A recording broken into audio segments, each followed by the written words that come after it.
Sa gitna ng amoy ng formalin at ng nanunuot na lamig sa loob ng morgue, nananatiling matuwid ang tindig ni Noel. Walang pang-inginig ang kanyang mga daliri habang mainat niyang inaayos ang butones ng barong Tagalog na suot ng kanyang ama. Ang balat ng matanda ay singputi na ng papel, tuyot at wala ng buhay. Ngunit sa halip na luha, isang kakaibang katahimikan ang bumabalot sa puso ng tanging anak.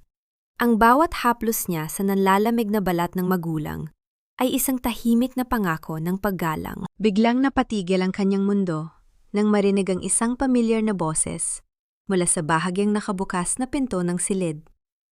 Isang bulong na mas matalas pa sa kutsilyo, isang boses na dati ay nagbibigay sa kanya ng kapayapaan, ngunit ngayon ay nagdadala ng lason. Patay na ang matanda, babe. Safe na ang lupa. Hindi na tayo mahihirapan. Konting tiis na lang kay Noel. Lalaruin ko lang ang emosyon niya hanggang sa makuha natin ang pirma. I'll see you later, okay? I love you. Ang mga salitang iyon mula kay Liza ay tila isang malakas na sampal na yumanig sa buong pagkatao ni Noel. Ang kanyang asawa, ang babaeng pinagkatiwalaan niya ng kanyang buhay at ng kaligtasan ng kanyang ama, ay nagdiriwang sa gitna ng kanilang trahedya. Ang bawat salita ni Liza ay tila patak ng asido na tumutunaw sa lahat ng magagandang alaala ng kanilang 7 taong pagsasama. Hindi pa man nakakabawi ang kanyang sistema, bumukas ang pinto at pumasok si Liza.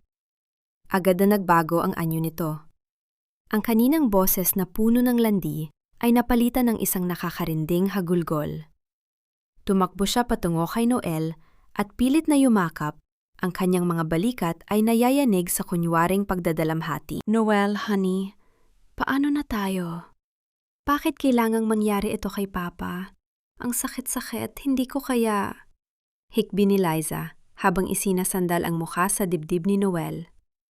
Ang kanyang mga kamay ay mahigpit na nakakapit sa uniforme ni Noel, tila isang tapat na asawang nawala ng katuwang sa buhay. Sa sandaling iyon, naramdaman ni Noel ang pagtaas ng presyon sa kanyang sentido. Ang bawat hikbi ni Liza ay isang insulto sa kanyang katalinuhan bilang isang alagad ng batas. Ngunit hindi siya gumalaw. Hindi siya sumigaw. Nanatiling blanko ang kanyang mukha, ang kanyang mga mata ay nakatitig lamang sa kawalan. Honey, kailangan nating ayusin ang mga papeles ng Pharmagad. Pagpapatuloy ni Liza, habang pinapahid ang mga luhang hindi naman talaga basa. Alam mo naman ang mga kamag-anak ni Papa, baka pagpiyastahan nila ang lupa habang mahina pa tayo. I already talked to a lawyer. Pirma mo na lang ang kailangan para mailipat sa atin ang titulo at maibenta natin para pambayad sa lahat ng utang at sa libing. You're too emotional right now. Let me handle the stress for you. Kasabay nito, pumasok ang administrator ng punerarya. Hawak ang isang clipboard. Sir Noel, Ma'am Liza, kailangan na po nating magdesisyon sa burial plot. At kailangan din po nating ayusin ang down payment para sa serbisyo. Sabi po ni Ma'am, ibebenta niyo raw ang property para pambayad? Ang ganting salitang ito ay tila isang gunting humahapit sa leeg ni Noel. Narito siya, kaharap ang malamig na bangkay ng kanyang ama, habang ang kanyang asawa ay mabilis pa sa 4:00 na itinitinda ang dangal ng pamilya. Ang pagmamanipula ni Liza ay napakalinaw, napakagarapal. Ginagamit nito ang kanyang propesyon at ang kanyang kasalukuyang pighati upang itulak siya sa isang sulok na wala siyang ibang magagawa kundi sumunod. Sa loob ng ilang segundo, tila huminto ang pag-ikot ng mundo para kay Noel. Sa likod ng kanyang mga mata, nagbalik ang mga alaala ng mga gabing matamlay ang kanyang ama. Ang mga pagkakataong si Liza ang nagbibigay ng gamot dito, at ang mga kakaibang ngiti ng kanyang asawa sa tuwing namimilipit sa sakit ang matanda. Ang lahat ng pag-aalinlangan niya noon ay nabuo sa isang malinaw at nakakatakot na larawan. Ang kanyang ama ay hindi namatay sa katandaan. Ang kanyang ama ay pinatay. Isang malamig na ningas ang sumiklab sa kalooban ni Noel. Ang hapdi ng pagkakasala dahil sa kanyang pagkabulag ay napalitan ng isang matuwid na pot. Hindi na siya ang Noel na emosyonal. Siya na ngayon ang Noel na isang mangangaso. Ang kanyang damdamin ay tila isang bakal na isinawsaw sa yelo, matigas, malamig, at handang pumatay. Dahan-dahan niyang kinalas ang pagkakayakap ni Liza. Tiningnan niya ito sa mga mata. Ang kanyang titig ay tila isang laser na sumusuri sa bawat kasinungalingan sa mukha ng babae. Isang manipis na ngiti ang sumilay sa mga labi ni Noel, isang ngiting hindi umabot sa kanyang mga mata. Gawin mo ang sa tingin mo ay tama, Liza. Mahina, ngunit seryosong saad ni Noel. Ang kanyang boses ay tila isang bulong mula sa libingan. Huwag kang mag-alala. Sisiguraduhin kong sa huli, lahat tayo ay makukuha ang nararapat para sa atin. Bahagyang natigilan si Liza, tila nakaramdam ng kaba sa kakaibang tono ni Noel. Ngunit agad din itong nakabawi at tumanggo ng mabilis. Salamat, honey. Don't worry. Ako na ang bahala sa lahat. Magpahinga ka muna. Nang tumalikod si Liza para kausapin ang administrator, mabilis na kinuha ni Noel ang kanyang cellphone. Sa ilalim ng lamesa, isang message ang ipinadala niya sa kanyang kapatid na si Gabriel. Handa na ang lahat. Simulan mo na ang pag-track sa phone ni Liza. Huwag kang mag-iiwan ng bakas. Sisiguraduhin nating hindi lang kulungan ang bagsak nila. Isang malakas na tunog ng pagsasara ng pinto ng morgue ang umalingaw-ngaw sa silid na nagbabalik sa katahimikan. Ngunit ang katahimikang ito ay hindi na tanda ng kamatayan, kundi tanda ng isang paparating na digmaan. Habang naglalakad si Noel palabas ng ospital, isang hindi kilalang lalaki ang dumaan sa kanyang tabi at may ibinigay na isang itim na card. Pagtingin ni Noel sa card, nakasulat doon ang mga salitang, "Ang lason ay nasa dugo na, Noel. Huli ka na ba?" Napatigil si Noel sa gitna ng parking lot. Ang hanging gabi ay humahampas sa kanyang mukha. Bit-bit ang amoy ng paparating na ulan. Ang kanyang kamao ay mahigpit na nakakuyom. Ang bawat ugat sa kanyang braso ay tila sasabog sa tensyon. Alam niyang nagsisimula pa lang ang laro. At sa pagkakataong ito, hindi siya papayag na matalo. Sa ilalim ng maliliwanag na ilaw ng mga chandelier sa kanilang sala, ang usok mula sa mga tinitirik na kandila ay tila sumasayaw sa paligid ng kabaong ng ama ni Noel. Punong-puno ang bahay ng mga nakikiramay, mga kapitbahay na nagbubulungan, mga kamag-anak na kunwaring malungkot, at ang tunog ng mga tasang nagtatama habang nagkakape ang mga tao. Sa gitna ng lahat ng ito, si Liza ang bida. Nakasuot siya ng itim na bestida. Ang kanyang buhok ay maayos, ngunit bahagyang gulo para magmukhang pagod sa pag-iyak. Lumapit si Liza kay Noel na may dalang isang asul na folder. Ang kanyang mga hakbang ay mabagal. Tila bawat galaw ay may bigat ng mundong daladala niya. Humawak siya sa braso ni Noel. Ang kanyang mga kuko ay bahagyang bumaon sa uniforme nito. "Honey, kailangan mong primahan ito," bulong ni Liza. Ang boses ay puno ng pang-inginig na tila galing sa isang pusong sawi.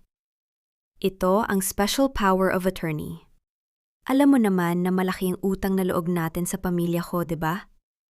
Noong nag-aaral ka pa lang sa PNPA, ang parents ko ang nagpaaral sa'yo habang may sakit si Papa. Ngayon, kailangan nating ibenta ang bahagi ng farm para mabayaran ang lahat. Ayaw mo naman sigurong mapahiya tayo sa buong bayan dahil hindi natin maipalibing ng maayos si Papa? Tiningnan ni Noel ang folder. Pagkatapos ay itinaas niya ang kanyang paningin sa mukha ng asawa. Nakita niya ang manipis na pawis sa noon nito at ang likot ng mga mata ni Liza na tila naghahanap ng anumang senyales ng kahinaan sa kanya. Ang pagbanggit sa utang na loob ay isang pamilya na sandata, isang paraan ng pagmamanipula na 7 taon nang ginagamit ni Liza para pasunurin siya. "Ang bilis naman nata, Liza," malamig na sagot ni Noel. Ang kanyang boses ay walang anumang emosyon. Tila isang hukom na nagbabasa ng sentensya. Hindi pa nga natatapos ang unang gabi ng lamay. Kitulo na agad ang nasa isip mo. Ganun ba kalaki ang kailangan mong pera? Bahaging nanigas ang anyo ni Liza. Ang kanyang mga mata ay naningkit, ngunit agad din itong napalitan ng mga pekeng luha. How can you say that? Para sa dangal ng pamilya mo ito, Noel. Huwag mong pairalin ang pagiging prideful mo. You're being so cold and irrational. Para kang walang puso sa harap ng tatay mo. Sa halip na sumagot, kinuha ni Noel ang baso ng tubig na kanina pa hawak ni Liza. Ininom niya ang natitirang tubig dito, ngunit hindi niya binitawan ang baso. Maingat niyang hinawakan ang bahaging may bakas ng labi at mga daliri ni Liza. Ito ang magiging simula ng kanyang ebidensya. Magpapalamig lang ako sa labas, saad ni Noel bago tinalikuran ng asawa. Hindi niya pinansin ang pagtawag ni Liza. Sa kanyang paglalakad, nakasalubong niya si Gabriel sa madilim na bahagi ng beranda. Ang kanyang kapatid ay tila isang anino na nagmamasid sa dilim. Nakita ko siya kanina, kuya, bulong ni Gabriel. Ang galit sa boses nito ay halata. Pinasok niyang opisina ni Papa habang nagdarasal ang mga tao. May hinahanap siyang mga dokumento sa safe. Muntik na niya akong makita, tumango si Noel. Hayaan mo siya, Gabriel. Mas lalo siyang magiging desperado, mas marami siyang pagkakamaling gagawin. Bantayan mo ang bawat galaw niya sa loob ng bahay. Ako naman ang bahala sa labas. Ilang minuto ang lumipas. Nagtungo si Noel sa presinto ng barangay na malapit sa kanilang bahay. Gamit ang kanyang otoridad bilang pulis, hiniling niya ang access sa lahat ng CCTV footage sa paligid ng kanilang kalsada noong gabing mamatay ang kanyang ama. Ang bawat segundo ng video ay tila isang piraso ng puzzle na unti-unting nabubuo sa kanyang isipan. Habang pinapanood ang monitor, ang tunog ng kanyang mabilis na paghinga ang taning naririnig sa loob ng silid. Isang itim na sasakyan ang huminto sa tapat ng kanilang gate noong 3:00 ng madaling araw. Ang oras kung kailan nalagutan ng hininga ang kanyang ama. Isang lalaki ang bumaba, lumingon sa paligid, at pumasok sa loob ng bakod na tila may hawak na sariling susi. Nang i-zoom ni Noel ang muka ng lalaki, tila huminto ang tibay ng kanyang puso. Ang galit na kanina pa niya kinokontrol ay tila sasabog na sa kanyang mga ugat. Ang lalaking yon ay hindi lang basta estranggero. Marco, pagbanggit ni Noel sa pangalan ng lalaki, ang boses ay puno ng nanunuot na poot. Si Marco ang dati niyang kababata, ang lalaking naging mortal niyang kaaway sa kolehiyo, at ang taong palaging gustong agawin ang lahat ng mayroon siya. Sa sandali ngayon, ang lahat ay naging malinaw. Hindi lang ito tungkol sa pera o lupa. Ito ay isang planadong pagwasak sa kanyang buhay. Habang iniisip ni Noel ang asawang si Liza, nakasalukuyang nagpapanggap na nagdadalamhati sa loob ng kanilang bahay, isang mapait na ngiti ang sumilay sa kanyang mga labi. Akala niyo ay nakuha niyo na ang lahat. Bulong ni Noel sa madilim na silid ng CCTV. Ngunit hindi niyo alam na ang bawat hakbang niyo ay papunta na sa inyong sariling bitay. Pumalik si Noel sa lamay na tila walang nangyari. Nakita niya si Liza na nakikipagtawanan ng mahina sa ilang mga panauhin. Ngunit nang makita siya nito, ay agad itong nagmukhang malungkot muli. Lumapit si Noel sa kanya at hinawakan ang kanyang kamay. Isang haplos na tila puno ng pagmamahal. Ngunit sa katotohanan, ay isang pagpapakita ng kanyang pagkontrol. Pirmahan ko na ang papers bukas, Liza, sabi ni Noel habang nakatitig ng diretso sa mga mata nito. Gusto ko lang siguraduhin na nandoon ang lahat ng mga buyer na sinasabi mo. Gusto ko silang makilala, lalong-lalo na ang taong kumuha ng atensyon mo. Nanlaki ang mga mata ni Liza sa huling sinabi ni Noel. Ang takot ay sandaling kumislap sa kanyang anyo bago niya ito naitago. What do you mean, honey? Wala, sagot ni Noel, habang unti-unting hinihipitan ang hawak sa kamay ni Liza hanggang sa mamula ito. Gusto ko lang na maging perpekto ang lahat para sa huling hantungan ni Papa. At para sa iyo rin, ang hangin sa loob ng butika ay tuyot at amoy gamot. Isang amoy na nagpapaalala kay Noel sa mga huling araw ng kanyang ama sa ospital. Nakatayo siya sa harap ng counter. Ang kanyang police badge ay nakapatong sa salamin nagbibigay ng otoridad na hindi matatanggihan ng sinumang sibilyan. Ang pharmacist ay isang batang babae na tila kinakabahan. Ang kanyang mga kamay ay bahagyang nanginginig habang binubuksan ang logbook ng mga biniling gamot. I need the records for the past 3 months under the name of Liza Magsaysay, utos ni Noel. Ang kanyang boses ay parang bakal na dumaan sa hasaan, malamig at direkta. Lahat ng binili niya, pati ang mga over-the-counter na hindi nireseta ng doktor ni Papa. Matapos ang ilang minuto ng paghahanap, itinuon ng pharmacist ang kanyang daliri sa isang listahan. Sir, bukod po sa digoxin para sa puso ng tatay nyo, bumibili rin po si Ma'am Liza ng thallium sulfate sa ilalim ng dahilan na pambasura raw ng mga peste sa farm. Pero 3 beses po siyang bumalik sa loob ng 1 buwan. Masyado pong marami iyon para sa mga daga lang. Isang madilim na kaisipan ang gumapang sa batok ni Noel. Ang thallium ay walang lasa, walang amoy, at unti-unting pinapatay ang tao sa pamamagitan ng pagdulad sa mga sintomas ng sakit sa puso. Ang kanyang ama ay hindi namatay dahil sa katandaan. Ang kanyang ama ay dahan-dahang tinunaw mula sa loob. Ang bawat paghinga ng matanda na tila kinakapos ay hindi dahil sa pagod, kundi dahil sa lason na inihahain ng kanyang sariling manugang. Nang makauwi si Noel sa bahay, ang bango ng bagong luto na adobo ang sumalubong sa kanya. Isang eksenang tila hango sa isang masayang pamilya. Ngunit para kay Noel, ito ay amoy ng isang bitag. Nakita niya si Liza sa kusina, nakasuot ng apron at may suklay pa sa buhok, abala sa pag-aayos ng lamesa. Honey, you're home! Tamang-tama ang dating mo, kain na tayo. Niluto ko ang paborito mong adobo para naman lumakas ka. Masyado ka nang namumutla dahil sa puyat sa lamay. Masayang saad ni Liza. Ang kanyang boses ay puno ng tamis na tila asukal na nakakalunod. Naupo si Noel sa tapat ng kanyang asawa. Pinanood niya ang bawat galaw nito. Ang paraan ng pagsandok ni Liza ng kanin, ang pag-abot ng ulam, at ang mapanuring tingin nito sa kanyang reaksyon. Bawat kilos ni Liza ay tila isang dula na pinag-isipan ng mabuti. Salamat, Liza. Ang sipag mo namang asawa. Meryang saad ni Noel, bagaman ang kanyang puso ay tila isang batong walang buhay. Kumuha siya ng isang piraso ng karne at dahan-dahang inilagay sa sahig, kung saan ang kanilang asong si Bantay ay agad na lumapit. Ang aso ay masayang kumain, habang si Noel ay nanatiling nakatitig kay Liza. Ang katahimikan sa pagitan nila ay tila isang lubid na unti-unting humihigpit. Ang tunog ng pagmuuya ng aso ay ang tanging ingay na pumupuno sa kusina. Bakit mo ibinigay sa aso? Sayang naman ang luto ko. Reklamo ni Liza. Ang kanyang ngiti ay bahagyang gumuho at pinalitan ng isang matalas na sulyap. Gusto ko lang siguraduhin na masarap, Liza.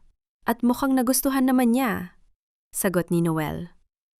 Nanatili siyang nakaupo ng tuwid, hindi ginagalaw ang sariling pagkain. By the way, nakita ko ang resibo ng thallium sa farm records. Marami pala tayong peste sa bukid kamakailan. Ang kutsarang hawak ni Liza ay tumama sa gilid ng plato na lumika ng isang matunog na kalansing na bumasag sa katahimikan ng silid. Bahagyang namutla ang babae, ngunit agad din itong nakabawi at uminom ng tubig para itago ang kanyang pagkagulat. Ang dami kasing daga roon sa bodega ni Papa. Ayaw mo naman sigurong masira ang mga inani nating palay, di ba? I'm just trying to help, Noel. Huwag mo namang masamain ang pag-aasikaso ko sa mga bagay na nakakalimutan mo na dahil sa trabaho mo. Pagmamatuwid ni Liza, ang kanyang boses ay muling bumalik sa pagiging pa-victim. Tila siya pa ang nadehado sa tanong ni Noel. Hindi na sumagot si Noel. Hinayaan niya si Liza na magsalita ng magsalita, habang itinatala niya sa kanyang isipan ang bawat depensa at bawat kasinungalingan nito. Pagkatapos ng hapunan, nang pumasok si Liza sa banyo para maligo, agad na kumilos si Noel. Tinalunto niya ang silid tulugan nila at dahan-dahang binuksan ang drawer kung saan itinatago ni Liza ang kanyang mga personal na gamit. Maingat niyang hinalughog ang loob ng pouch ng makeup nito. Sa ilalim ng mga lipstick at powder, naramdaman ng kanyang mga daliri ang isang matigas at malamig na bagay. Inilabas niya ang isang maliit na bote ng gamot. Wala itong label, ngunit ang laman nito ay isang malinaw na likido. Sa tabi nito ay isang hiringgilya na may bakas pa ng dugo. Dugong alam ni Noel na hindi kay Liza, kundi sa kanyang ama. Sa sandaling iyon, ang huling hibla ng pag-aalinlangan ni Noel ay tuluyang naputol. Ang kanyang asawa ay hindi lang isang taksil. Isa siyang halimaw na nagkukubli sa mukha ng isang anghel. Isang mabigat na yabag ang narinig niya mula sa pinto. Ang tunog ng pagpihit ng doorknob ay tila isang babala na tapos na ang oras ng pagtatago. Dahan-dahang lumingon si Noel. Ang maliit na bote ay mahigpit na nakakuyom sa kanyang palad. Nakatayo sa pintuan si Liza, nakabalot ng tuwalya. Ang kanyang buhok ay basa pa at tumutulo ang tubig sa sahig. Ngunit hindi na ang maamong mukha ng kanyang asawa ang nakikita ni Noel, kundi ang isang mamamatay tao na nahuli sa akto. "Anong ginagawa mo sa mga gamit ko, Noel?" tanong ni Liza. Ang kanyang boses ay hindi na malambing. Ito ay naging matalim, madilim at puno ng banta. Nanatiling hindi gumagalaw si Noel. Ang kanyang likod ay matuwid na parang isang pader, habang nararamdaman ang matalim na titig ni Liza mula sa pinto. Ang maliit na bote ng lason ay mahigpit na nakakuyom sa kanyang palad, nagbibigay ng kakaibang lamig na tila tumatagos sa kanyang buto. Hindi siya lumingon agad. Sa halip, dahan-dahan niyang ibinulsa ang bote bago hinarap ang asawa. "Naghahanap lang ako ng malinis na panyo, Liza." Malamig na tugon ni Noel. Ang kanyang boses ay walang anumang panginginig. Isang kasanayang nakuha niya mula sa maraming taon ng pagharap sa mga kriminal. "Masyado ka namang nerbyosa. May itinatago ka ba rito?" Bahaging nanginig ang labi ni Liza. Ang kanyang pagiging pa-victim ay muling lumitaw bilang isang balute. "Nerbyosa? Noel, kamamatay lang ni Papa. Pagkatapos, mahuhuli kitang naghahalugog sa mga gamit ko na parang tinatrato mo akong suspect? How could you do this to me?" Pagod na ako sa pag-aayos ng lamay. Tapos ito pa ang madadatnan ko? Lalapik pa sana si Liza para mangagaw ng eksena nang biglang mabasag ang katahimikan ng bahay dahil sa isang malakas na tunog mula sa ibaba. Ang tunog ng mga gamit na nagbabagsakan at ang naggangalit na boses ng isang lalaki. "Nasaan ang alak? Nasaan ang hustisya sa bahay na ito?" Sigaw ni Gabriel mula sa sala. Ang tunog ng kanyang mga yabag ay mabigat at tila hindi kontrolado. Nagbago ang ekspresyon ni Liza mula sa galit tungo sa pagkairita. "Ang kapatid mo, lasing na naman! Noel, ayusin mo yan! Nakakahiya sa mga bisita sa labas." Dahil sa takot na masira ang kanyang imahe bilang perpektang manugang, sa harap ng mga nakikiramay, mabilis na tumalikod si Liza at bumaba para harapin si Gabriel. Ito ang pagkakataong hinihintay ni Noel. Hindi siya nag-aksaya ng segundo. Mabilis niyang binuksan ang tablet ni Liza na nakapatong sa side table. Isang device na alam niyang hindi kailanman hinihiwalay ng asawa sa kanyang tabi. Dahil sa kanyang kasanayan sa cyber investigation, mabilis na nakuha ni Noel ang access. Doon, sa ilalim ng mga nakatagong folder, bumungad sa kanya ang isang bank statement. Isang account sa pangalan ni Marco, ang lalaking nakita niya sa CCTV. Mayroong sunod-sunod na transfer ng malalaking halaga mula sa account ng kanyang ama patungo rito sa nakalipas na 2 buwan. "Magnanakaw," bulong ni Noel. Ang kanyang panga ay nagangalit sa tinde ng pot. Hindi lang nila pinapatay ang matanda. Unti-unti rin nilang nilalimas ang lahat ng pinaghirapan nito. Sa ibaba, maririnig ang matinding sagutan. "Wala kang karapatang utusan ako sa sarili naming bahay, Liza," sigaw ni Gabriel. "Alam ko ang amoy ng ahas, kahit nakabalot pa ito ng mamahaling pabango." "Lasing ka lang, Gabriel. Lumayas ka rito kung wala kang balak tumulong." Bulew ni Liza. Ang kanyang boses ay pumipiyok na sa galit. Nawawala na ang mahinhin na maskara. Mabilis na bumaba si Noel at nakita ang eksena. Si Gabriel na tila lulugo-lugo at may hawak na bote. At si Liza na namumula sa galit habang itinuturo ang pinto. Agad na lumapit si Noel at hinawakan ang balikat ng kanyang kapatid. Sa isang sulyap, nagkaintindihan ang dalawa. Ang pagiging lasing ni Gabriel ay isang epektibong distraction lamang. Ako na ang bahala sa kanya, Liza. Magpahinga ka na sa taas, utos ni Noel. Hindi ito makiusap.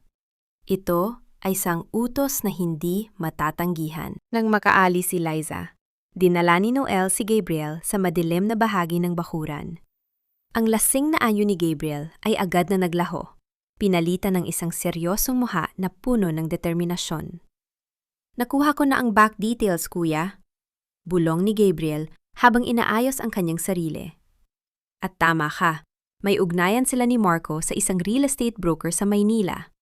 Plano nilang ibenta ang lupa sa susunod na linggo, pagkatapos ng libing. Hinawakan ng mahigpit ni Noel ang balikat ng kanyang kapatid. Ang hawak na iyon ay higit pa sa pagpapasalamat. Ito ay isang sumpaan ng magkapatid na hindi sila susuko hanggat hindi nakakamit ang katarungan. Hindi tayo papayag, Gabriel. Hahayaan nating isipin nilang panalo sila hanggang sa sila na mismo ang magpasok ng kanilang mga leeg sa bitag. Sa gitna ng kanilang pag-uusap, biglang gaugong ang cellphone sa bulsa ni Noel. Isang hindi kilalang numero mula sa ospital kung saan isinagawa ang pauna pagsusuri sa kanyang ama. Hello, Chief Noel? Ang boses ng doktor sa kabilang linya ay seryoso at tila may pag-aalinlangan. Kailangan niyo pong pumunta rito sa lab. Lumabas na ang partial toxicology report ng tatay niyo. May nakita kaming elementong hindi dapat nandoon. Inconsistent ito sa natural cardiac arrest na naitala sa death certificate. May nagbago sa records, Chief. At mukhang may gustong magtakip ng katotohanan. Napatitig si Noel sa madilim na langit. Ang hanging dala ng gabi ay lalong lumamig. Tila, nagbababala ng isang mas malaking unos. Alam niyang sa bawat oras na lumilipas, mas tumataas ang rurok ng panganib. Sino ang huling humawak sa records, Doc? Tanong ni Noel. Ang kanyang boses ay tila isang babala ng kamatayan. Yon ang problema, Chief. Ang pirma sa release form. Ang asawa niyo ang kumuha ng original copy. 10 minuto na ang nakakalipas. Isang makintab at itim na SUV ang huminto sa tapat ng tarangkahan ng pamilya Magsaysay. Ang marahas na pag-ikot ng mga gulong sa tuyong lupa ay naghatid ng alikabok na tila sumasakal sa paligid. Mula sa bintana ng ikalawang palapag, pinagmamasdan ni Noel ang pagbaba ng isang lalaking nakasuot ng mamahaling salamin at barong na tila hindi nababagay sa lumbay ng isang lamay. Ito si Marco, ang lalaking narinig niya sa telepono. Ang lalaking pumatay sa katahimikan ng kanyang ama. Bumaba si Noel at tinatnan si Liza sa pintuan, mabilis na nag-aayos ng kanyang buhok at pinupunasan ang anumang bakas ng tunay na emosyon. Nang makita niya si Noel, agad siyang bumalik sa pagiging nagdadalamhating balo. Honey, narito na ang sinasabi kong developer, wika ni Liza. Ang boses ay malambing, ngunit may halong kaba. Si Sir Marco. Siya lang ang nag-alok ng presyong makakasagot sa lahat ng problema natin. Naglakad si Marco papasok. Ang bawat hakbang niya ay puno ng kayabangan na pilit ikinukubli ng isang pekeng pagyuko. Condolence, Chief Noel.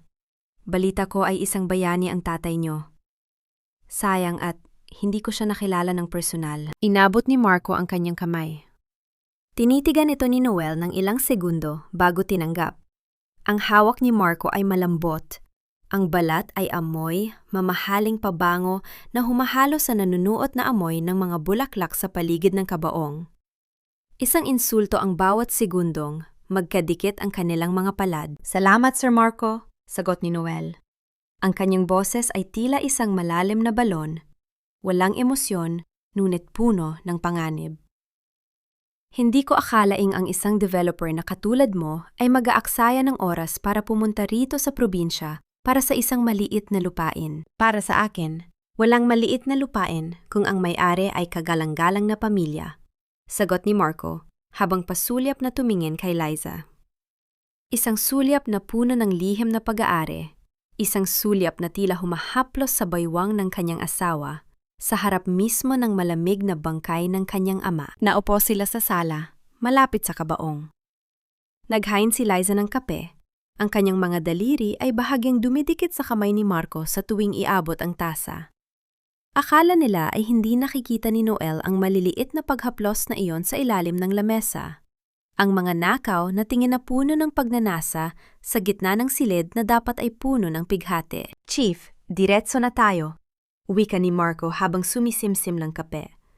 Handa akong bayaran ang farm ng doble sa market value. Pero kailangan nating mapirmahan ang deed of sale bago ilibing ang matanda. Alam mo naman, ang mga investors ay hindi makapaghintay. Isang manipis na ngiti ang sumilay sa mga labi ni Noel. Kinuha niya ang isang envelope mula sa kanyang tabi at inilapag ito sa mesa. Bago ang lahat, kailangan nating ayusin ang isang nakitang problema ni Papa sa titulo. Sabi niya sa akin bago siya mawala, may isang lihim na dokumento na nagsasabing ang lupang ito ay hindi maaring ibenta ng walang pahintulot ng gobyerno dahil sa isang Agrarian Reform Clause. Kitang-kita ni Noel ang pagdausdos ng takot sa mukha ni Liza. Nabitawan nito ang kutsarang hawak na lumika ng isang matunog na kalansing sa sahig. Si Marco naman ay napatigil sa pag-inom. Ang kanyang panga ay bahagyang nanigas. Klaus, wala namang binanggit ang matanda tungkol dyan. Mabilis na sabat ni Liza, ang kanyang boses ay tumaas ng 1 oktaba. Honey, baka naguguluhan ka lang dahil sa puyat. Pirmahan na natin ito para matapos na. Siguro nga, mahinahong sagot ni Noel habang itinititig ang kanyang mga mata kay Marco. Pero bilang isang pulis, hindi ako pumipirma ng anumang dokumento nang hindi sinusuri ang lahat. Sir Marco, maiwan ko muna kayo ni Liza. Mag-uusap lang kami ng kapatid ko tungkol sa dokumentong yon. Tumayo si Noel at naglakad palayo, ngunit hindi siya tuluyang umalis. Nagtago siya sa likod ng makapal na kortina sa pasilyo. Doon, sa pamamagitan ng isang maliit na siwang, nakita niya ang tunay na anyo ng dalawa. Agad na hinawakan ni Marco ang kamay ni Liza. Ang kanyang muka ay malapit na malapit sa mukha nito. Anong clause ang sinasabi ng asawa mo? Sabi mo ay malinis ang lahat. Bulong ni Marco. Ang boses ay puno ng galit. Hindi ko alam, baka nananakot lang siya. Sagot ni Liza, habang pilit na humahalik sa pisngi ni Marco para pakalmahin ito. Huwag kang mag-alala, babe. Gagawin ko ang lahat para mapapirma siya bukas. Pagkatapos nito, tayo na ang may-ari ng lahat. Nakita ni Noel ang paglapat ng mga labi ni Marco sa leeg ni Liza, isang mabilis at malalaswang halik sa gitna ng lamay. Ang kanyang asawa ay pumikit, tila ninanamnam ang kataksilan sa harap ng kanyang pamilya. Ang puot sa puso ni Noel ay tila isang bulkang handa ng sumabog, ngunit pinigil niya ito. Kinuha niya ang kanyang cellphone at nirecord ang bawat salita, ang bawat galaw, at ang bawat ebidensya ng kanilang kawalang hiyaan. Lalabas na sana si Noel nang makita niyang may kinuha si Marco mula sa kanyang bulsa. Isang maliit na hiringgilya na may lamang asul na likido. Ibigay mo ito sa kanya mamayang gabi, Liza, para hindi na siya makapagtanong pa tungkol sa anumang dokumento. Nanigas ang buong katawan ni Noel. Hindi lang lupa ang gusto nila.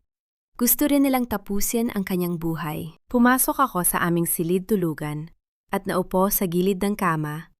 Ang aking mga kamay ay nakapatong sa aking tuhod habang hinihintay ang pagdating ng babaeng 7 taon kong tinawag na asawa.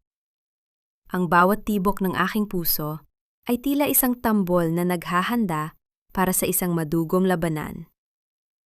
Ilang sandali pa, narinig ko ang mahinang pagpihit ng hawakan ng pinto na sinundan ng marahang pagpasok ni Liza. Bitbit niya ang isang baso ng gatas. Ang usok nito ay marahang humahalo sa malamig na hangin mula sa aircon. Ang kanyang muka ay puno ng pagkukunyaring pag-aalala. Ang kanyang mga mata ay bahagyang namumula na tila galing sa matagal na pag-iyak. Honey, hindi ka pa rin nakakatulog, wika ni Liza sa isang malambing at mapanlinlang na tono. Lumapit siya sa akin at dahan-dahang inilapag ang baso sa side table. Masyado kang nagpapakapagod sa pagbabantay sa lamay ni Papa. Inumin mo muna itong gatas. Hinaluan ko yan ng pampakalma para naman makapagpahinga ang isip mo. You're becoming so distant, Noel. Nararamdaman ko na parang hindi mo na ako pinagtitiwalaan. Tiningnan ko ang baso ng gatas. Pagkatapos ay itinuon ko ang aking paningin sa kanyang mga mata. Nakita ko ang isang mabilis na pagkislap ng takot sa kanyang mga balintataw bago niya ito naitago sa likod ng isang pilit na ngiti. Ito na ang sandaling pinag-usapan nila ni Marco. Ang asul na lason ay narito na sa harap ko. Naghihintay na tapusin ang aking buhay upang tuluyan na nilang makuha ang lahat. Bakit, Liza? Tanong ko. Ang aking boses ay tila isang malamig na hangin na nagmumula sa isang libingan. Bakit tila minamadali mo ako makatulog? Meron bang mangyayari mamayang gabi na hindi ko dapat makita? Bahagyang nanginig ang kanyang kamay na nakahawak sa kanyang bestida. Agad siyang lumuhod sa aking harap at humawak sa aking mga tuhod. Ang kanyang mga luha ay mabilis na dumaloy. Isang perpektong pagganap ng isang biktima ng kawalang tiwala. Paano mo nagagawang maghinala sa akin ng ganyan, Noel? Hitbi ni Liza. Ang kanyang boses ay pumipiyok sa kunwaring sakit. Simula nang mamatay si Papa, tinatrato mo na ako na parang isang kriminal. Ako na asawa mo. Ako na nag-alaga sa pamilya mo. Kung ayaw mong maniwala sa akin, sige, patayin mo na lang ako. Mas mabuti pang mamatay kaysa maramdaman ang kawalang tiwala ng taong mahal ko. Isang manipis at mapait na ngiti ang sumilay sa aking mga labi. Sa bawat salita niya, lalong tumitindi ang aking paggamuhi. Kinuha ko ang baso ng gatas at itinaas ito. Pinanood ang pag-alon ng maputing likido sa loob. Gusto mong uminom ako, Liza? Tanong ko, habang dahan-dahang itinatapat ang baso sa aking bibig. Nakita ko ang kanyang paglunok, ang kanyang pag-asang matatapos na ang lahat. Ngunit bago pa tumama ang baso sa aking mga labi, ibinaba ko ito ng marahas sa mesa, na lumikha ng isang matunog na kalansing na nagpatahimik sa kanyang pag-iyak. Mas gusto kong manatiling gising, Liza. Mas gusto kong panuurin ang katotohanan kaysa matulog sa isang magandang panaginip na puno ng lason, saad ko. Tumayo ako at tiningnan siya ng diretso mula sa itaas. Ubusin mo yan kung talagang wala kang itinatago. Patunayan mong tapat ka. Namutla si Liza. Ang kanyang mga labi ay nangatog at hindi siya makasagot. Isang nakakabinging katahimikan ang bumalot sa amin bago ko siya tinalikuran at lumabas ng silid. Nagtungo ako sa likod ng bahay, kung saan naghihintay si Attorney Ramos sa loob ng kanyang sasakyan. Isang matalino at matapang na babae, si Attorney Ramos ang lihim kong katuwang sa pagbuo ng legal na bitag para kay Liza. Nakahanda na ang tunay na testamento ng papa mo, Noel, wika ni Attorney Ramos, habang iniabot ang isang asul na folder. Ngunit kailangan nating mag-ingat. Ayon sa aking source, may mga koneksyon si Marco sa loob ng Registry of Deeds. Kung malalaman nilang hawak natin ang original copy, gagawa sila ng paraan para mawala ito. Huwag kang mag-alala, attorney. Alam ko kung saan ito ligtas. Sagot ko, habang mahigpit na hawak ang folder. Ang bawat pahina nito ay ang huling habilin ng aking ama, ang kanyang huling sandata, laban sa mga ahas na pumasok sa aming tahanan. Bumalik ako sa bahay pagkalipas ng isang oras. Ang lahat ay tahimik na. Ang mga tao sa lamay ay kakaunti na lamang at ang karamihan ay natutulog na sa mga silya. Nagtungo ako sa opisina ni Papa at binuksan ang lihim na safe sa likod ng kanyang painting. Ang aking balak ay ilagay doon ang folder para sa pagbasa nito bukas. Ngunit nang bumukas ang pinto ng safe, tila huminto ang pag-ikot ng aking mundo. Ang loob nito ay walang laman. Ang original na dokumento ng lupa, ang mga alahas ng aking ina, at ang mga mahahalagang kasunduan na dapat ay nandoon ay tuluyan ng naglaho. Isang malamig na pawis ang gumapang sa aking likod. Hindi lang si Liza ang kalaban ko sa loob ng bahay na ito. Mayroong traidor na mas malalim ang pagkakabaon sa aming pamilya. Isang taong may alam sa bawat sikreto ng aking ama. Habang nakatayo ako sa harap ng bukas na safe, narinig ko ang isang mahinang kaluskos na mga yabag mula sa dilim ng pasilyo. Ang tunog ng pagtapak sa lumang sahig na kahoy ay tila isang babala. Mabilis kong kinuha ang aking baril mula sa aking baywang at itinutok ito sa anino na dahan-dahang lumalapit. "Sino ka?" Sigaw ko. Ang aking boses ay puno ng awtoridad at galit. Isang boses ang sumagot mula sa kadiliman. Isang boses na hindi ko inaasahan. Isang boses na nagpabagsak sa aking mga balikat dahil sa gulat at bighati. "Huli ka na, Noel. Ang lahat ng hinahanap mo ay wala na sa bahay na ito." Dahan-dahan kong ibinaba ang aking baril nang mamukaan ang aninong lumabas mula sa likod ng malaking aparador. Si Aling Rosa. Ang matandang katulong na itinuring na naming kapamilya, ang taong nag-alaga sa akin simula noong bata pa ako. Ngunit sa halip na ang maamong mukha na nakasanayan ko, ang nakita ko ay isang pares ng mga matang puno ng takot, guilt, at kawalan ng pag-asa. Hawak niya ang kanyang cellphone. Ang liwanag nito ay nagbibigay ng kakaibang anino sa kanyang kulubot na mukha. Ang kanyang mga kamay ay nanginginig ng husto. Tila bawat segundo ay isang pasakit para sa kanya ang manatiling nakatayo sa harap ko. "Bakit, Aling Rosa?" Ang aking boses ay tila isang bulong na nanggagaling sa kailaliman ng lupa. "Sa loob ng 20 anyos na paninilbihan mo kay Papa, ganito mo siya babayaran? Ganito mo kami tatalikuran?" Napaluhod si Aling Rosa sa sahig. Ang tunog ng kanyang mga tuhod na tumama sa matigas na kahoy ay umalingaw-ngaw sa tahimik na opisina. "Patawarin mo ako, Noel. Chief, kailangan ko lang ng pera para sa operasyon ng apo ko. Si Liza ang nagbigay ng lahat. Sabi niya, kukunin lang niya ang sa kanya. Hindi ko alam na aabot sa ganito." Lumapit ako sa kanya, hindi para tulungan siyang tumayo, kundi para tingnan siya ng diretsyo sa mga mata. Ang aking puso ay tila isang pirasong yelo na hindi na matutunaw. "Nasaan ang mga dokumento, Aling Rosa? Nasaan ang testamento ni Papa?" "Wala na. Kinuha na ni Marco kanina habang abala ang lahat sa hapunan," hikbi ng matanda. "Dinala na nila sa isang safe house. At Noel, mag-ingat ka. Narinig ko silang nag-uusap sa kusina. Hindi ka na nila hahayaang makarating sa libing bukas. May plano silang aksidente sa iyo sa kalsada. Huwag kang aalis ng bahay, pakiusap." Isang malamig na kilabot ang gumapang sa aking likod. Ngunit agad itong pinalitan ng isang matalas na kalkulasyon. Ang aking isip ay nagsimulang gumana bilang isang pulis, hindi bilang isang biktima. Kung alam nilang susubukan ko silang habulin, gagamitin nila yon para itumba ako. Kinuha ko ang aking pitaka at inilabas ang lahat ng cash na nandoon. Inabot ko ito kay Aling Rosa. Nagulat siya. Ang kanyang mga mata ay nanlaki habang nakatingin sa perang nasa harap niya. "Umalis ka na rito, Aling Rosa. Kunin mo ang pamilya mo at lumayo kayo sa bayang ito bago mag-umaga." Saad ko sa isang malamig at dinitas na tono. Hindi dahil pinapatawad kita, kundi dahil ayaw kong madamay ang apo mo sa duguang laban ng ito. Pero tandaan mo, pagkatapos nito, huwag na huwag ka nang magpapakita sa akin. Hindi na naghintay ng pangalawang utos ang matanda. Mabilis siyang tumayo at lumabas ng pinto. Ang tunog ng kanyang mabilis na pagtakas ay unti-unting naglaho sa pasilyo. Naiwan akong mag-isa sa madilim na opisina.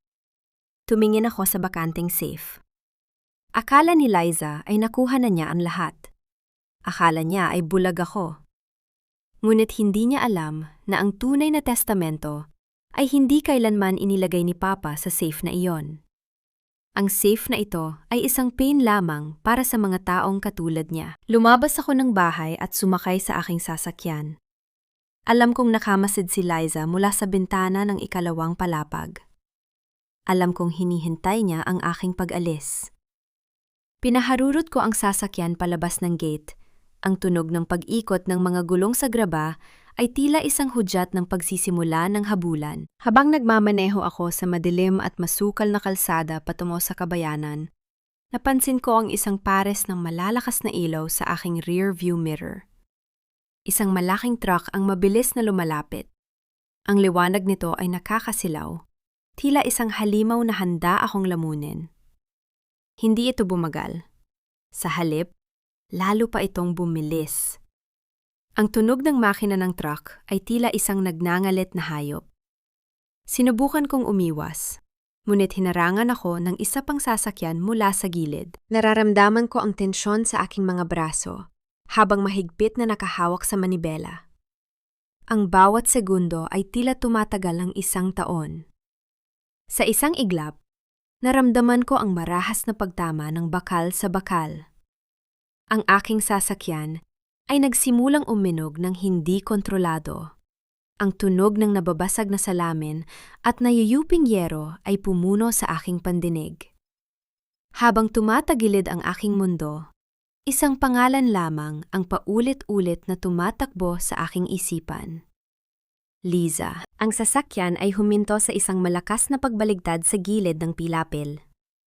Ang amoy ng tumatagas na gasolina at ang usok mula sa makina ay nagsimulang bumalot sa akin. Sa gitna ng aking malabong paningin, nakita ko ang paghinto ng itim na SUV ni Marco sa tapat ng aking kinaroroonan. Bumaba si Marco, hawak ang isang baril, habang sa tabi niya ay nakatayo si Liza na may suot na isang malamig at mapaglarong ngiti. Tapos na ang laro, Noel? Wika ni Liza. Ang kanyang boses ay tila isang malambing na kanta sa gitna ng aking kamatayan. Sabi ko naman sa'yo, mas mabuting natulog ka na lang. Ang bawat patak ng dugo na gumagapang mula sa aking no ay tila naging tinta na sumusulat ng hatol para sa 2 taong nasa harap ko. Nakatihaya ang aking sasakyan. Ang mga gulong nito ay umiikot pa rin sa hangin. Lumilika ng isang mahina at nakakairitang tunog ng pagkiskis ng bakal. Ang amoy ng gasolina ay nanunuot sa aking ilong. Humahalo sa amoy ng tuyong damo at ng usok na nagmumula sa nayuping makina. Naririnig ko ang marahang pagtapak ng mga sapatos ni Marco sa graba. Huminto siya sa tapat ng basag na bintana, ang dulo ng kanyang baril ay kumikinang sa ilalim ng liwanag ng buwan. Sa tabi niya, nakatayo si Liza.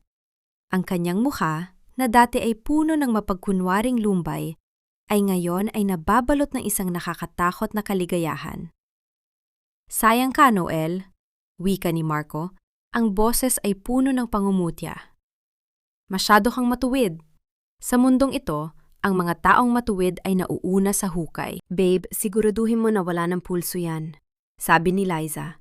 Ang kanyang boses ay tila isang malamig na haplos ng kamatayan. Ayokong magkaroon tayo ng problema bukas. Pagkatapos nito, diretso na tayo sa opisina ng notaryo. Ang lahat ng lupa, ang lahat ng pera, sa wakas, atin na. Ipinikit ko ang aking mga mata. Hinahayaang isipin nilang tapos na ang lahat. Ngunit sa ilalim ng aking katawan, ang aking kanang kamay ay mahigpit na nakahawak sa digital recorder na kanina ko pa binuksan. Ang bawat salita nila, ang bawat pag-amin ng kanilang kasalanan, ay selyado na sa loob ng device na ito. Hindi ako namamatay. Naghihintay lang ako ng tamang pagkakataon. Nang marinig ko ang pagsara ng pinto ng kanilang sasakyan at ang unti-unting paglayo ng tunog ng makina, dahan-dahan kong iminulat ang aking mga mata. Ang sakit sa aking balikat ay tila apoy na naglalakbay sa aking mga ugat. Ngunit ang aking isip ay nananatiling matalas. Gamit ang lahat ng lakas na natitira sa akin, gumapang ako palabas mula sa wasak na bintana. Ang bawat galaw ko ay sinasabayan ng matitinding kirot. Ngunit ang imahe ng aking ama ay nagbibigay sa akin ng lakas. Isang itim na sasakyan ang huminto ilang metro mula sa akin. Hindi ito ang sasakyan ni Marco. Bumaba si Gabriel. Ang kanyang muka ay puno ng sindak. Ngunit agad siyang kumilos nang makita niyang buhay pa ako. Kuya! Diyos ko! Akala ko ay huli na ang lahat! Bulong ni Gabriel habang tinutulungan akong tumayo. Dalhin mo ako kay Attorney Ramos, Gabriel. Hirak kong saad. Ang bawat salita ay may kasamang dugo. Huling gabi na ng lamay. Kailangang matapos ang palabas na ito bago sumikat ang araw. Pagdating namin sa bahay, ang lahat ay tila normal. Ang mga tao ay patuloy sa pagkakape at paglalaro ng baraha. Walang kamalay-malay sa duguang laban ang nagaganap sa dilim. Pumasok ako sa likod na pinto, kung saan naghihintay si Attorney Ramos. Mabilis niyang nilinis ang aking mga sugat at binigyan ako ng bagong barong. Ang aking puting barong ay tila naging isang balute. Nagtatago sa mga pasa at sugat ng aking katawan. Handa ka na ba, Noel? Tanong ni Attorney Ramos. Ang kanyang mga mata ay puno ng determinasyon. Ang dokumentong hawak ni Liza ay isang pekeng kopya. Ang tunay na testamento ay binasa ko na sa harap ng 2 saksi kanina habang wala sila rito. Ngunit kailangan natin ang huling pag-amin nila sa harap ng marami. Tumango ako. Ang aking puso ay tila isang makinang walang pagod. Gawin natin. Lumabas ako sa sala. Ang mga tao ay napatigil nang makita ako. Ang aking presensya ay tila isang multo na bumangon mula sa libingan. Nakita ko si Liza sa gitna ng karamihan. May hawak na baso ng juice, nakikipag-usap sa isang opisyal ng bayan. Nang magtama ang aming mga mata, nabitawan niya ang kanyang baso. Ang tunog ng pagbasag ng kristal sa sahig ay tila isang hudyat na ang lahat ay magbabago na. Namutla si Liza. Ang kanyang mga labi ay nangatog. Si Marco, na nakatayo sa isang sulok, ay agad na humawak sa kanyang baywang. Ang kanyang mga mata ay puno ng hindi maipaliwanag na takot. Noel, honey, akala ko... Nauutal na wika ni Liza.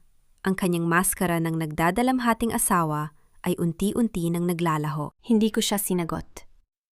Sa halip, naglakad ako patungo sa gitna, sa tapat ng mikropono na nakahanda para sa huling parangal sa aking ama. Ang bawat hakbang ko ay matatag. Bawat yabag ng aking sapatos ay tila isang hatol na papalapit sa kanila. Huminga ako ng malalim. Ang amoy ng mga bulaklak ng patay ay tila naging amoy ng tagumpay. Tumingin ako sa mga tao. Pagkatapos ay itinuon ko ang aking paningin kay Liza at Marco na tila mga dagang nanhuli sa loob ng isang silid. Magandang gabi sa inyong lahat, panimula ko. Ang aking boses ay umaling-awngaw sa buong bahay. Malakas at puno ng otoridad. Bago natin ihatid si Papa sa kanyang huling hantungan bukas, mayroon akong isang espesyal na pagkilala na gustong ibigay. Isang parangal para sa katapatan, para sa pag-ibig, at para sa mga lihim na pilit itinago sa dilim. Inilabas ko ang aking cellphone at ikinonekta ito sa sound system ng bahay. Ang katahimikan sa loob ng sala ay tila isang mabigat na kumot. Gusto kong marinig din yung lahat ang huling habilin ni Papa. Saad ko habang nakatitig ng matalim kay Liza. At ang tunay na dahilan kung bakit siya nawala sa atin, ang bawat mata sa loob ng sala ay tila mga karayom na nakatusok sa aking balat. Ngunit mas matalas ang titig ko kay Liza. Ang katahimikan sa paligid ay nakakabini. Tila pati ang mga bulaklak sa gilid ng kabaong ay tumigil sa paghinga. Sa gitna ng tensyon, pinindot ko ang play sa aking telepono.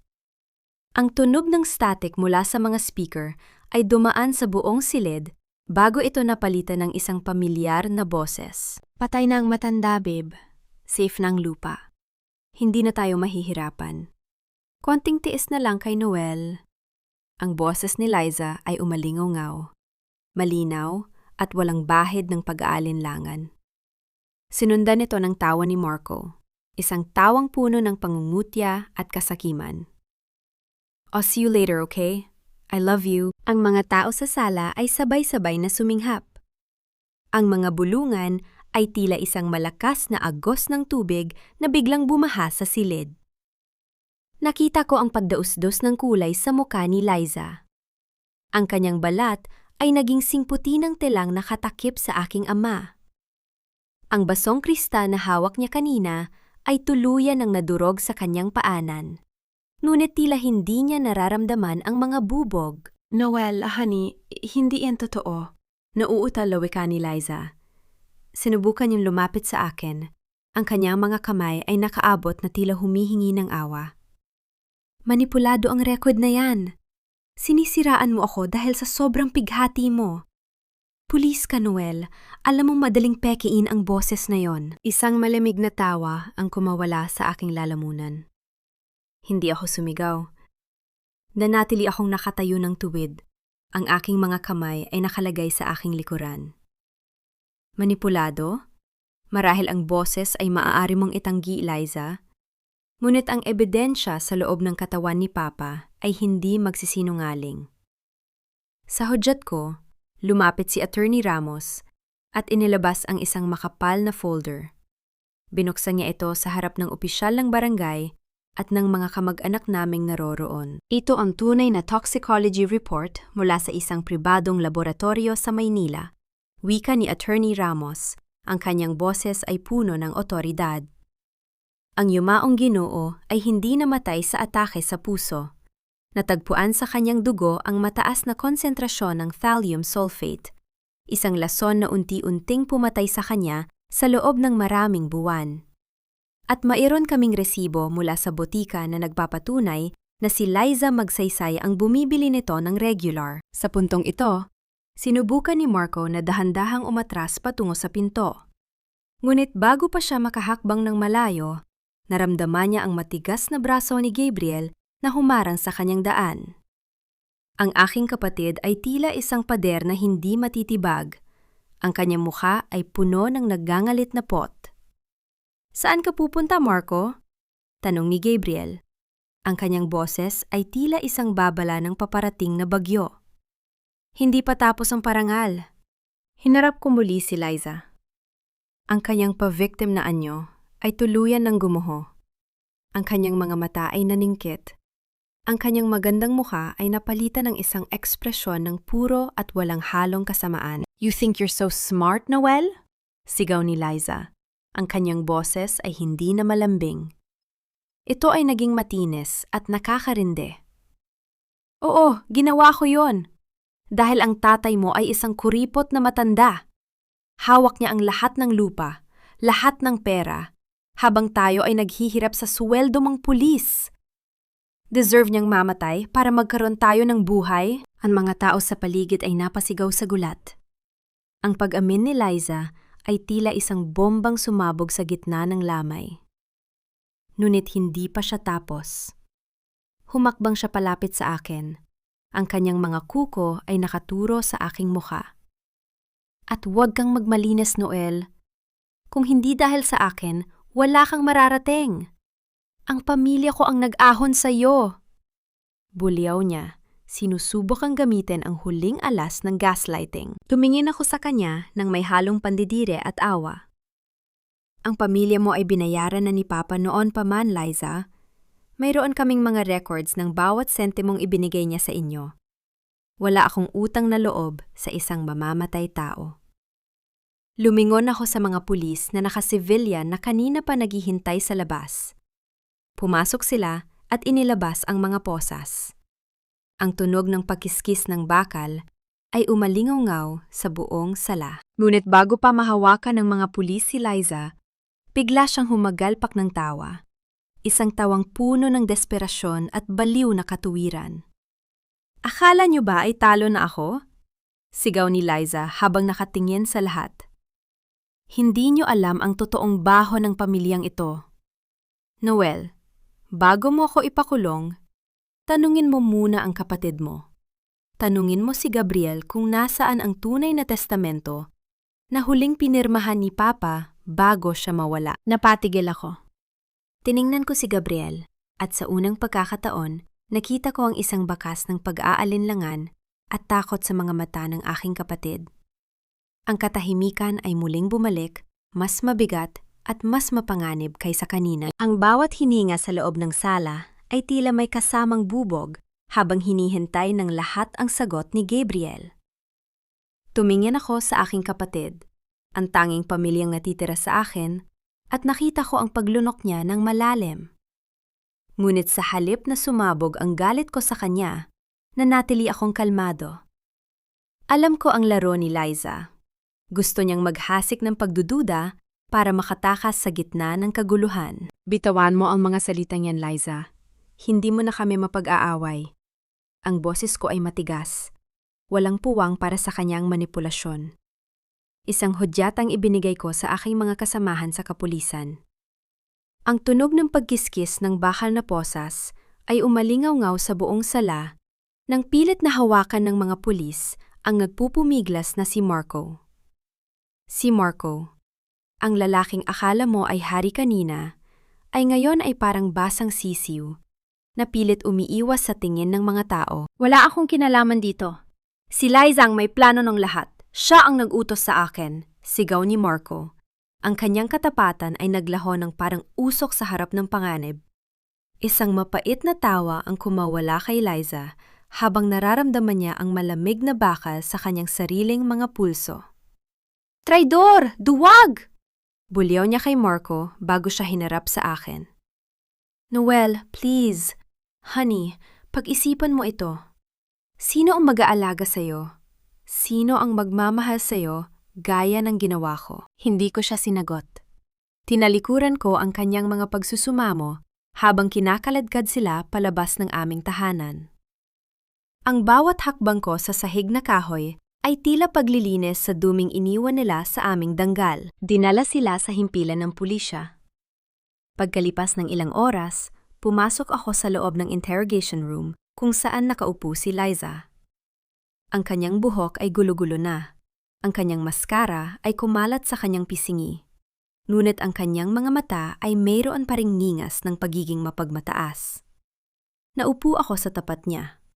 Ang lamesang bakal sa pagitan namin ay tila isang malawak na bangin na hindi na kailanman matatawid. Mag-usap tayo bilang dalawang estrangero, Liza. Panimula ko. Ang boses ko ay tila isang malamig na talim. Inamin na ni Marco ang lahat. Ang bawat paglipat ng pera, ang bawat bote ng lason na binili mo, pati ang plano nyo na sagasaan ako sa kalsada. Wala ka ng takas. Biglang nagbago ang anyo ni Liza. Muli siyang naging pa-victim. Ang kanyang mga luha ay mabilis na pumatak sa kanyang pisingi. Ginawa ko lang naman yon dahil natatakot ako, Noel. Natatakot ako na iwan mo ako kapag nalaman mong baon tayo sa utang dahil sa gamot ni Papa. I did it for us. I wanted us to have a better life. A life without worrying about money. There is no us, Liza. Putol ko sa kanyang mga kasinungalingan. Pinatay mo ang kaisa-isang taong tumanggap sa iyo ng buong puso sa pamilyang ito. Ninakawan mo ang isang matandang walang kalaban-laban. At ngayon, gagamitin mo ang pag-ibig para bigyang matuwid ang pagiging halimaw mo. Dahan-dahan kong inabot ang aking kamay sa aking bulsa. Inalabas ko ang aking singsing sa kasal, ang gintong nagbubuklod sa amin sa loob ng 7 taon. Inilapag ko ito sa malamig na lamesa. Ang tunog ng pagtama ng ginto sa bakal ay tila isang tuldok sa huling pangungusap ng aming pagsasama. Wala akong asawa. Isang kriminal lang ang nakikita ko sa harap ko. Saad ko habang tumatayo. Ang bawat salita ko ay puno ng penalidad. Huwag mo nang babanggitin ang pangalan ko. Mula sa araw na ito, patay na ang Noel na nakilala mo. Lalabas na sana ako nang biglang tumawa si Liza ng mahina, isang tunog na puno ng lason at pait. Akala mo ba ay natapos na, Noel? Hindi mo ba naitanong sa sarili mo kung bakit napakadali kong nakuha ang lason?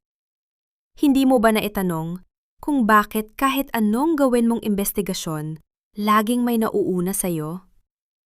Napatigil ako sa may pintuan. Hindi lumingon, ngunit nakikinig. May mas malalim pang sikreto ang pamilya niyo, Noel. Ang tatay mo, hindi siya ang santong inaakela mo. At ang lason na ibinigay ko sa kanya, galing yon sa isang taong malapit na malapit sa'yo. Isang taong hindi mo kailanman paghihinalaan. Isang malamig na kilabot ang gumapong sa aking likuran. Ang bawat ugat sa aking katawan ay tila nanigas. Alam ko ang taktika ni Liza na sirain ang tiwala ko sa lahat, ngunit ang kislap sa kanyang mga mata ay nagsasabing meron siyang hawak na katotohanang hindi ko pa natutuklasan. Eksaktong paglabas ko ng silid, lumapit sa akin ang abogado ni Marco na may dalang isang lumang envelope. Chief Noel, may gustong ibigay si Marco. Sabi niya, kung bababaan ang kanyang sentensya, ibibigay niya ang impormasyon tungkol sa tunay na dahilan kung bakit kailangang mamatay ng tatay mo nung gabing yon. Binuksan ko ang envelope at doon ko nakita ang isang litrato. Isang litrato ng aking ama, 10 taon na ang nakalilipas. Kasama ang isang batang babae na kamukhang-kamukha ni Liza. At sa likod nito ay may nakasulat na isang petsa at isang pangalan na nagpabagsak sa aking mundo. Ang bawat tunog ng pala na humuhukay sa basang lupa ay tila isang ritmang nagmamarka sa pagtatapos ng isang masakit na kabanata ng aking buhay. Sa ilalim ng makulimlim na langit, inihatid namin si Papa sa kanyang huling hantungan. Ang amoy ng sariwang lupa at ang halimuyak ng mga puting bulaklak ay humahalo sa malamig na simoy ng hangin. Walang ingay ng hagulgol, walang dramang pilit, tanging ang marangal na katahimikan ng isang pamilyang muling nabuo sa gitna ng pagsubok. Nakatayo ako sa gilid ng kabaong. Suot ang aking uniforme na muling naging simbolo ng aking danggal. Sa tabi ko ay si Gabriel. Matuwid ang tindig at malinis na ang anyo.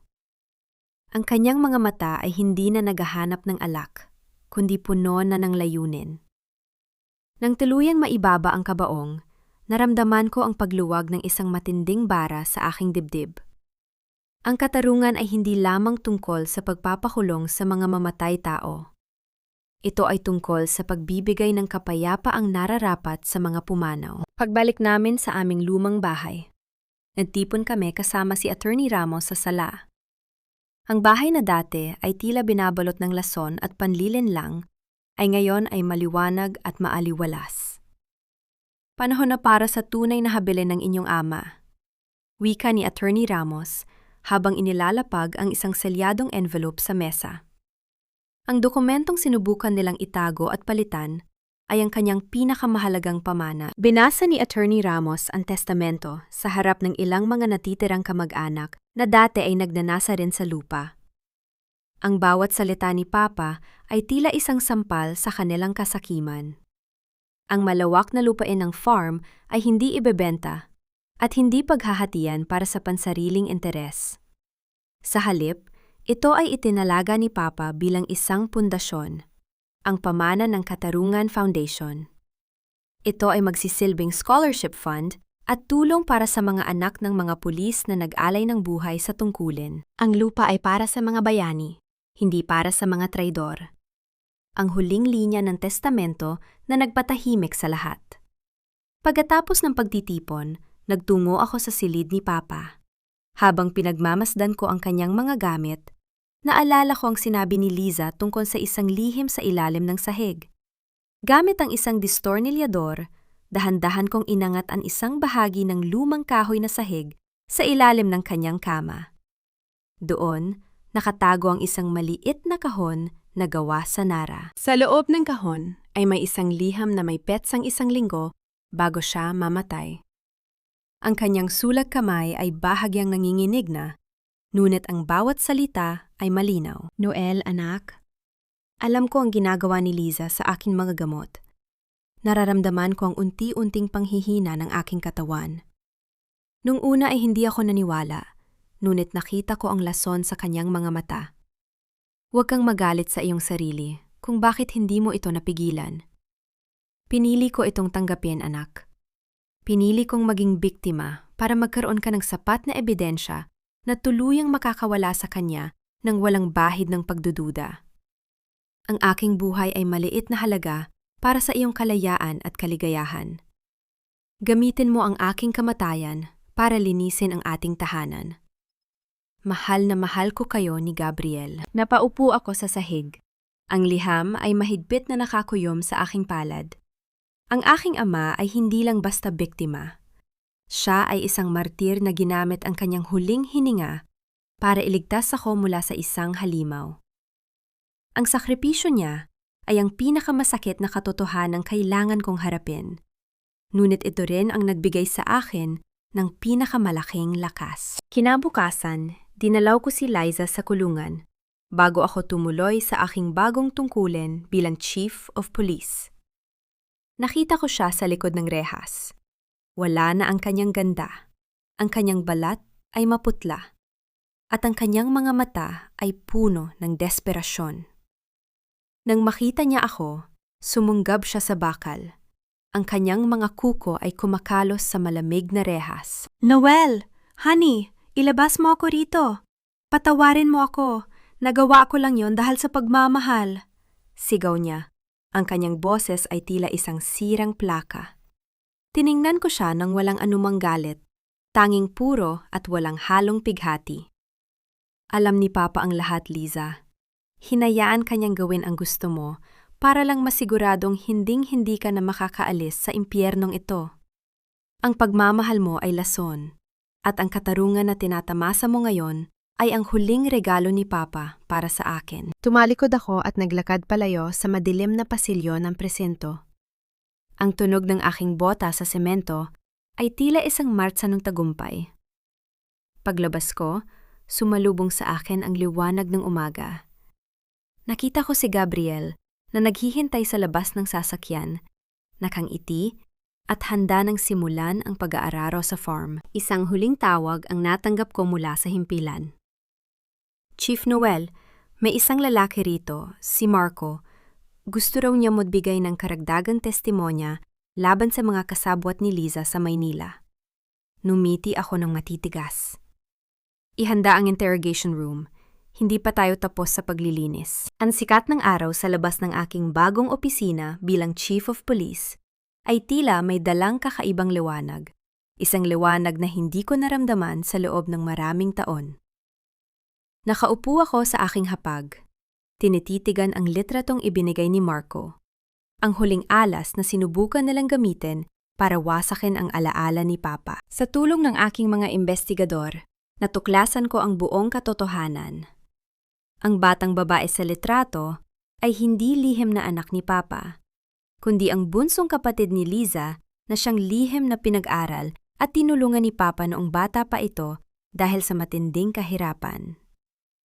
Ang sikretong binanggit ni Liza ay isang baluktot na bersyon ng kabutihan ng aking ama. Ginamit ni Liza ang utang na loob ng kanyang sariling pamilya upang pasukin ang aming tahanan. At nang hindi na niya makuha ang gusto niya, sa pamamagitan ng pasasalamat, pinili niyang gumamit ng dahas. Isang mahinang katok sa pinto ang nagbabalik sa aking diwa. Pumasok si Gabriel, maayos ang suot at may dalang mga papeles mula sa foundation. "Kuya, tapos na ang pinal na pagdinig sa kaso," wika ni Gabriel. Ang kanyang boses ay matatag. Hinihintay na lang ang huling hatol ng hukom. Tumayo ako at isinuot ang aking sombrero. Nagtungo kami sa korte. Ang gusaling naging saksi sa napakaraming kasalanan at ngayon ay magiging saksi sa huling katarungan. Sa loob ng courtroom, ang amoy ng luma at malamig na semento ay tila nagpapatindi sa tensyon. Nakita ko si Liza at Marco sa tapat ng lamesa ng nasasakdal. Wala na ang dating kinang sa mga mata ni Liza. Ang kanyang balat ay tuyot, ang kanyang mga mata ay malalim, ang itim na bilog sa paligid, at ang kanyang labi ay nanginginig. Nang magtama ang aming paningin, sinubukan niyang maglabas ng isang masamang tingin. Ngunit ang kanyang katawan ay hindi na makasunod. Si Marco naman ay nakayuko lamang. Tila isang aninong na wala na ng saysay. Sa ngalan ng batas, napatunay na nagkasala si Liza Magsaysay at Marco Valeriano sa krimeng murder at qualified theft. Ang boses ng hukom ay umalingaw-angaw sa buong silid. Bawat salita ay tila isang malakas na hampas ng maso sa katarungan. Kayo ay hinahatulan ng reclusion perpetua o habambuhay na pagkabilanggo ng walang posibilidad ng parole. Isang malakas na pagsigaw ang kumawala kay Liza. Sinubukan niyang sumugod sa akin, ngunit agad siyang napigilan ng 3 gwardya. Ang tunog ng kanyang mga sapatos na kumakaladkad sa sahig at ang kanyang mga sumpa ay tila isang desperadong kanta ng isang talunan. "Noel, hindi pa tapos ito! Isinusumpa kita! Mabubulok ka rin sa lungkot!" Buliw ni Liza habang hinihila siya palabas. Nanatili akong nakatayo ng tuwid. Walang anumang emosyon sa aking mukha. Ang kanyang mga salita ay tila hanging dumaan lamang. Hindi ako mabubulok sa lungkot dahil ang kanyang pagkawala ang naging simula ng aking tunay na buhay. Pagkalipas ng ilang linggo, nagtungo ako sa farm. Ang malawak na lupain ay puno na ngayon ng mga batang naglalaro at nag-aaral. Ang mga anak ng aking mga kasamahan sa serbisyo.